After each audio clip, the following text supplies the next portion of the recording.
स्वर्ग की यात्रा। एक सुबह एक किसान को पता चला कि रात में कोई जानवर उसके खेत में घुस आया था और उसने उसके उगाए हुए कुछ गन्ने खा लिए थे। उसने नजर रखने का फैसला किया। आधी रात में वह यह सुनिश्चित करने के लिए अपने खेत में गया कि किसी जानवर ने खेत पर आक्रमण नहीं किया है। उसे आश्चर्य हुआ जब उसने एक सफेद हाथी को गन्ने खाने में व्यस्त देखा। वह चिल्लाते हुए हाथी के पीछे भागा।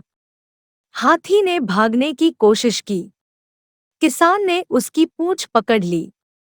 वह भयभीत हो गया जब उसने हाथी को जमीन से उठता हुआ पाया।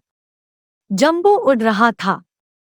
भयभीत किसान ने उड़ते हुए हाथी की पूंछ पकड़ ली। हाथी बादलों के ऊपर एक बगीचे में उतरा। किसान को अपनी दादी की याद आई जो स्वर्ग के बारे में बात करती थी। यह स्वर्ग होना चाहिए, उसने सोचा। रसीले फलों से लदे सुंदर वृक्षों को देखकर वह बहुत प्रसन्न हुआ। वह फल खाने लगा। उसने कुछ फल अपनी जेब में रख लिए। वह उन्हें धरती पर अपने दोस्तों के साथ साझा करना चाहता था। हाथी फिर उड़ा तो किसान ने उसकी पूंछ पकड़ ली। हाथी गन्ने के खेत की ओर उड़ गया। उनके धरती पर उतरने के बाद किसान घर भाग गया। किसान के दोस्तों को उसकी कहानी पर विश्वास नहीं हुआ। उसने उन्हें रसीले आम दिए जो उसने स्वर्गीय वृक्षों से तोड़े थे। फल इतने मीठे थे कि उसके सभी दोस्त इस बात से सहमत थे कि इनका स्वाद लाजवाब था। वे जानना चाहते थे कि वह दोबारा स्वर्ग कब जा रहा है। किसान ने कहा कि वह उस रात एक यात्रा की योजना बना रहा था। उसके दोस्तों ने उससे विनती की कि वह उन्हें अपने साथ ले जाए। किसान सहमत हो गया। उन्होंने कहा, हाँ, आइए हम सब स्वर्ग जाएं और वहां जश्न मनाएं। दोस्तों ने तय किया कि वे आधी रात को गन्ने के खेत में मिलेंगे। उस रात जब किसान और उसके दोस्त खेत में इंतजार कर रहे थे, तो उन्होंने सफेद हाथी को आसमान से उतरते देखा। उन्होंने तब तक धैर्यपूर्वक प्रतीक्षा की जब तक हाथी को उसके हिस्से का गन्ना नहीं मिल गया। जैसे ही हाथी उड़ने को तैयार हुआ, किसान ने दौड़कर उसकी पूंछ पकड़ ली।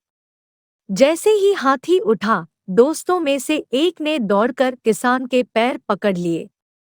जैसे ही हाथी ऊंचा उठा, एक और आदमी दौड़ा और किसान के पैर पकड़ने वाले आदमी के पैर पकड़ लिए। इस प्रकार मानव श्रृंखला बढ़ती गई, क्योंकि प्रत्येक व्यक्ति ने अपने से ऊपर दूसरे के पैरों को पकड़ रखा था। हाथी के उड़ते ही दोस्त बातें करने लगे। उनमें से एक जानना चाहता था कि स्वर्गीय बगीचे में तरबूज है या नहीं। बेशक वहां तरबूज है, किसान ने कहा। वे बहुत विशाल है, उसने कहा।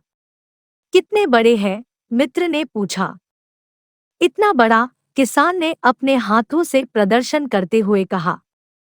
जैसे ही उसने यह दिखाने के लिए अपने हाथ खोले कि स्वर्गीय तरबूज कितने बड़े थे, किसान और उसके दोस्त गिर पड़े। सौभाग्य से वे अच्छी पुरानी धरती पर एक धारा में गिर गए। स्वर्गीय हाथी कभी भी गन्ने के खेत में नहीं लौटा, हालांकि किसान और उसके दोस्त उसकी वापसी की प्रतीक्षा कर रहे थे। आशा है आपको हमारी कहानी पसंद आई। ऐसी ही अच्छी कहानियों के लिए हमारे चैनल को लाइक और सब्सक्राइब करें। धन्यवाद।